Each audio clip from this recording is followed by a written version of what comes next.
I honestly didn't think it would go this far.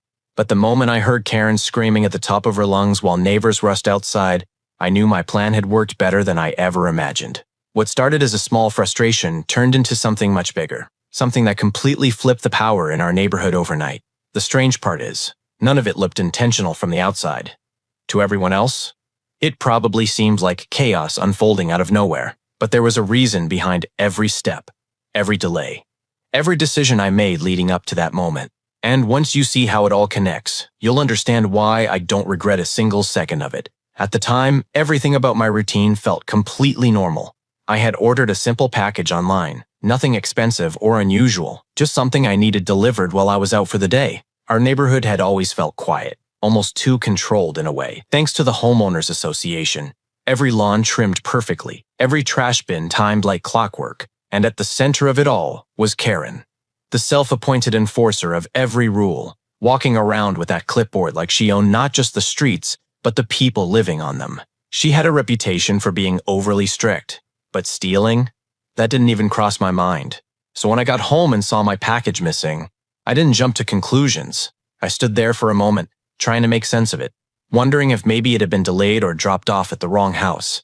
There was no sign of forced entry, no broken boxes, nothing that screamed theft.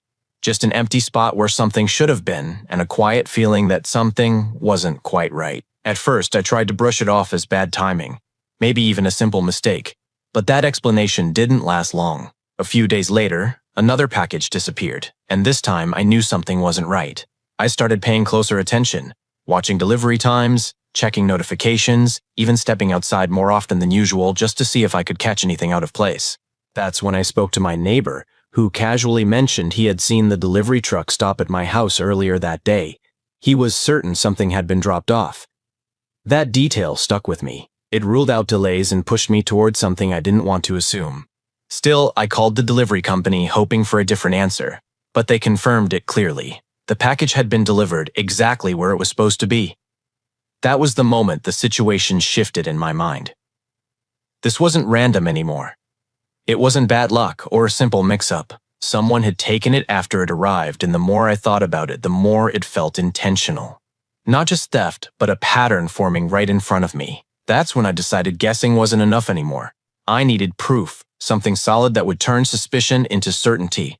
So I went out and bought a couple of small hidden cameras, the kind you wouldn't notice unless you were actively looking for them. I placed them carefully, covering the front porch from just the right angles, making sure nothing could slip by unseen.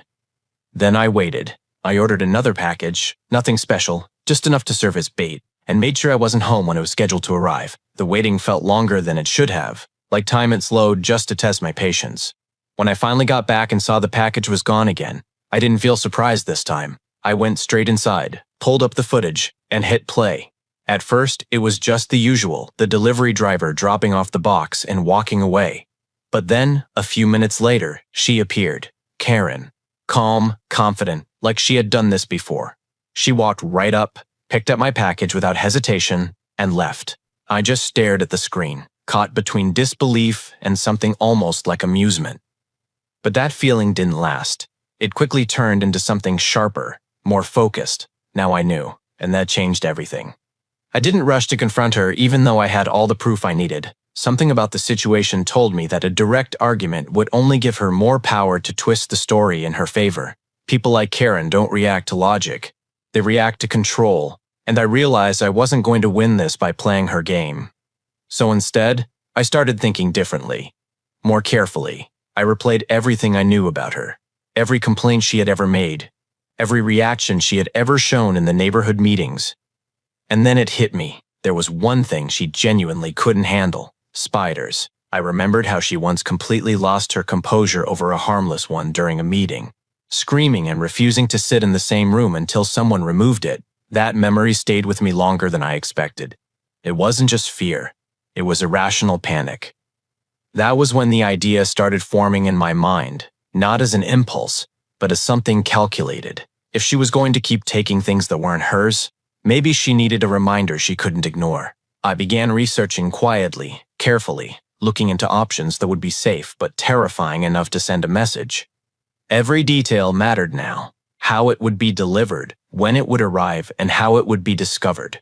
I wasn't just reacting anymore. I was building something, step by step, and the closer I got to finishing the plan, the more I could already imagine how it was going to unfold. By the time everything was ready, I had stopped thinking of it as just a plan and started seeing it as a controlled experiment. The package itself looked completely harmless from the outside, almost inviting. I made sure of that. Bright wrapping, clean edges, and a neat label that made it look like something valuable had arrived by mistake. Inside, everything was secured safely, but that didn't matter to anyone looking from a distance. What mattered was perception. I placed it right on my porch, exactly where any delivery would normally sit, and adjusted the angle so it was clearly visible from the street. Then I stepped back and checked the cameras one more time, making sure every corner of the scene was covered. There was no room for guessing anymore, only observation. The waiting started again, but this time it felt different. Heavier, like something inevitable was slowly making its way toward the surface. And then, just like before, she appeared. Karen came out of her house with the same confident stride, scanning the street like she was checking ownership rather than surroundings. She paused for a second when she saw the package, and I could almost predict the exact thought going through her mind. No hesitation, no caution, just certainty. She walked straight up to my porch, grabbed the package without asking a single question, and turned back toward her house as if nothing about it was unusual. I stayed perfectly still, watching from a distance, knowing she had just stepped exactly where I needed her to. The moment she got inside, everything slowed down in my mind, like the whole neighborhood had gone quiet just to watch what would happen next. I stayed across the street, eyes locked on the camera feed, waiting for the exact second reality would catch up with her. She placed the package on her table, still acting completely normal, completely confident, like nothing in the world could possibly go wrong for her.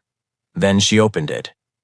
At first there was confusion. I saw it in her body language, the slight pause, the hesitation as she looked inside. And then it hit her. The realization. The shift. The second she understood what she was looking at, everything broke loose. She screamed so loud it echoed even through the camera audio.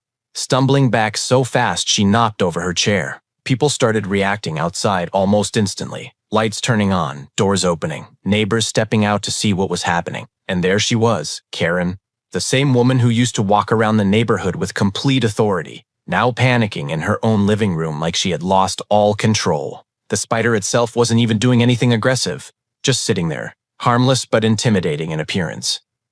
But that didn't matter. In her mind, it was chaos. She burst out of her house moments later, still screaming, while everyone watched the scene unfold like it was some kind of public performance she could never take back. After that night, something in the neighborhood shifted almost immediately. The small disappearances that had quietly frustrated people for weeks stopped without explanation, as if the habit had been cut off at its source. Deliveries started arriving safely again, left exactly where they were supposed to be, untouched and undisturbed. It didn't take long for the situation to reach the HOA board, especially after multiple neighbors confirmed what they had seen and the footage began circulating. Karen, who once carried herself like she was untouchable, suddenly found herself answering questions she couldn't deflect. The same authority she used to enforce strict rules on everyone else was now being turned back on her.